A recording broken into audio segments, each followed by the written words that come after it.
C'è questa citazione di Mark Twain che è molto appropriata per l'episodio di oggi. Man was made at the end of the week's work, when God was tired. Quindi quando Dio ha creato il mondo, l'ha creato alla fine della settimana era già stanco, e quindi questo spiega, oddio, se Dio era già stanco, figuriamoci appunto la persona, l'essere umano, per tutti noi. Allora, in questa lezione vedremo appunto il vocabolario sulla stanchezza, ci soffermeremo sulla stanchezza fisica in maniera particolare. Allora, se siete pronti, esploriamolo insieme.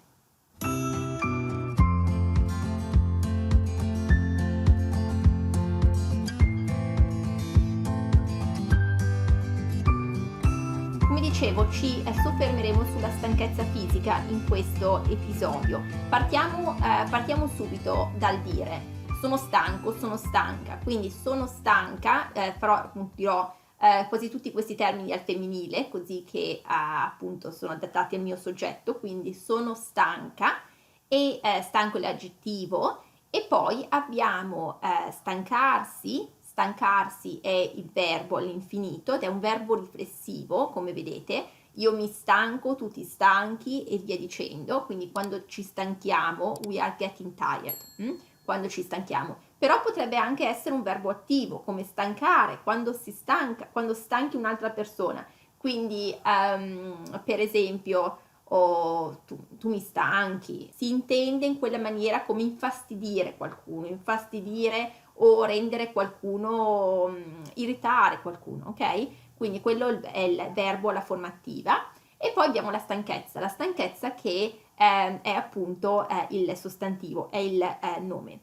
Quindi parlando di stanchezza fisica, allora ragazzi, quando voi siete stanchi? Quando siete stanchi alla mattina, siete stanchi più, mettiamo, durante la giornata, magari metà mattina, o magari più verso, magari dopo pranzo quando appunto mangiate un pasto pesante, allora vi viene in quella maniera più una stanchezza come sonnolenza, una sonnolenza, oppure potrebbe essere anche che vi venga un calo di energia, e quindi vi sentiate un po' fiacchi. Questa è un'altra maniera per dirlo, appunto fiacco più una debolezza, una spossatezza, vi potete sentire magari spossati. Spossato è un altro modo per dirlo, quando appunto vi cala l'energia magari a me succede, mi succede soprattutto intorno alle 3, alle 4 del pomeriggio, e mi calano un po', non mi viene diciamo quell'abbiocco dopo pranzo, quel senso appunto di voler dormire, non mi viene, perché non mangio comunque pasti pesanti a pranzo, in genere un po' di pane, no, così magari formaggio e via, sono cose molto leggere, quindi non mi viene quel senso di appunto sonnolenza. Però potrebbe essere appunto che vi capiti in quel, magari siete anche al lavoro, no? Così dovete, iniziate a sbadigliare, e lì è più appunto una sonnolenza della digestione. Appunto cosa succede? Che il corpo dice, mamma, voglio di dormire, voglio fare una siesta. E alcune persone poi sono più stanche verso sera, e sì, non alcune, praticamente quasi tutti noi, in linea generale siamo tutti un po' più stanchi alla sera. Oddio, dipende dalle giornate, a volte pensando a come sono io, a volte quando anche è il weekend, che non si fa niente, ci si sente anche più stanchi quando non si fa niente, perché andiamo, come dire, ci divincoliamo dalla nostra routine quotidiana, e quindi anche non far niente ti rende più stanco. E succede quando si è in vacanza anche che magari è anche per causa, appunto a causa della noia, che ci si sente stanchi, insomma. E poi ovviamente la maggior parte della gente si sente stanca anche dopo cena, e appunto poi vuole solo andare a dormire e appunto riprendere poi le proprie forze col riposo, e poi ci si alza la mattina e poi si ricomincia, insomma. Quindi Sì, come durante appunto la giornata ci sono poi diverse fasi, appunto, dove siamo un pochino più in forza e dove invece ci sentiamo più stanchi. Quindi a livello di lessico, di vocabolario, vi ho già dato, mentre appunto parlavo, un po' di parole qui e là, e mi vengono in mente, diciamo, vediamo un pochino più per intensità. Per intensità ovviamente stanco è piuttosto neutro, quando si dice sono stanco, sono stanca, un'intensità intermedia, un'intensità neutra. Se diciamo ovviamente sono stanchissimo, sono molto stanco, sono veramente stanco, questi sono tutti accrescitivi, accrescono ovviamente l'intensità. Sono stanca morta è un altro modo di dirlo, quando appunto dead tired, come si traduce in inglese, quindi sono stanca morta. Si può dire anche che si è esausti, sono esausto, però è molto più intenso rispetto a appunto dire sono stanco, quindi sono esausto, sono stremato. Stremato si intende proprio all'estremo, vedete, stremato, all'estremo delle forze, stremato. E poi si può dire anche sono distrutta, sono destroyed, sono distrutta, è proprio quando non avete più forze. Potete anche dire che non vi reggete in piedi, ok? Non mi reggo in piedi, non mi reggo in piedi. Quando proprio siamo così stanchi che non riusciamo neanche a stare in piedi, dobbiamo sederci. E qui anche può essere sia in generale per una stanchezza fisica che non ci si regge in piedi, potrebbe essere anche che a livello mentale è successo qualcosa, che siamo talmente distrutti a livello mentale che non riusciamo a stare in piedi, quindi dobbiamo un attimo avere quel supporto per sederci appunto e riprenderci, magari un colpo, uno shock e non ci reggiamo in piedi, quindi anche quel significato lì.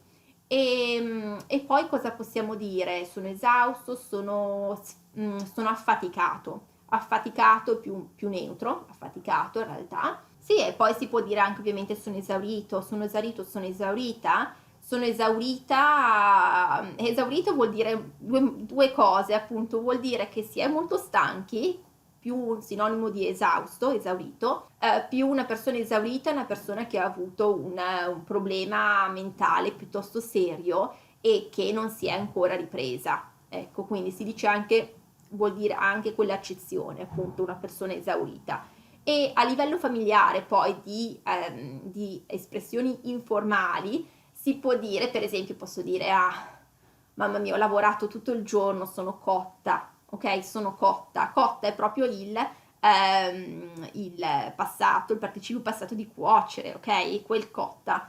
E si può dire anche che si è a pezzi, quindi si può dire che si è a pezzi. Sfatta anche un'altra espressione molto informale per dire che si è stanchi. Dalle mie note, sì, ho già messo appunto, vi ho già detto appunto dell'altro, non mi reggo in piedi anche. E a proposito di situazioni o di cose che vi rendono stanchi, ok? In quel caso usiamo il participio presente, quindi in ante, ok? Quindi possiamo dire stancante, ovviamente stancante, mettiamo il lavoro, prendiamo lavoro, quindi un lavoro stancante, quindi un lavoro che ci rende stanchi, ok? Lavoro stancante, una situazione anche stancante, oppure possiamo dire logorante, ok? Logorante. Quindi queste espressioni in ante si usano per una situazione o per una cosa che ci rende stanchi, ok? Logorante, non diciamo di una persona, non diciamo mi sento logoro o sono logoro, non lo diciamo, ok? Si intende per una cosa che rende noi, appunto, che ci rende stanchi. Quindi logorante, un lavoro logorante è un lavoro, per esempio, che può essere un lavoro fisico molto intenso, che a lungo andare lo consideriamo un lavoro logorante. E poi possiamo dire anche usurante, questo è lo stesso significato, usurante. E si può dire poi semplicemente faticoso, si può dire anche estenuante, estenuante è piuttosto intenso come appunto termine. E poi quando è più una situazione più appunto che ci annoia, che ci irrita, allora possiamo dire tedioso o possiamo dire noioso, noiosa o anche semplicemente fastidioso, e lì allora Si riprende poi anche a livello di come ci si sente quando ci si sente stanchi, quando diciamo sono stanco, sono stufo, o sono stanco morto, sono stufo, sono stanco morto, sì, quindi più ci sentiamo più infastiditi in quel senso lì. Per finire vediamo appunto un'espressione figurata con appunto stanchezza, con la stanchezza, ed è essere nati stanchi. Essere nati stanchi si appunto utilizza per una persona che non ha molta voglia di fare, che non ha molta voglia di lavorare, e quindi si dice non lo so, Sara è nata stanca, non ha voglia, non ha proprio voglia, non ha tanta energia, anche non si mette più di tanto, ecco, a lavorare o a fare, insomma, qualsiasi cosa, quindi è nata stanca, diciamo. Allora, questo è tutto per oggi, spero che questa lezione vi sia piaciuta e che abbiate imparato nuove parole e nuove espressioni che poi le possiate mettere in pratica, e magari mettetele in pratica già commentando qui sotto. Ditemi quando vi sentite stanchi, o utilizzate una delle altre espressioni che vi ho appunto insegnato oggi, e quando nella giornata o in particolare per certe situazioni. Magari mettete un like se questa lezione vi è piaciuta, e iscrivetevi al canale così che non vi perdete nessun nuovo episodio. Allora vi auguro una buona giornata, un buon proseguimento, e ci vediamo alla prossima. Ciao ciao!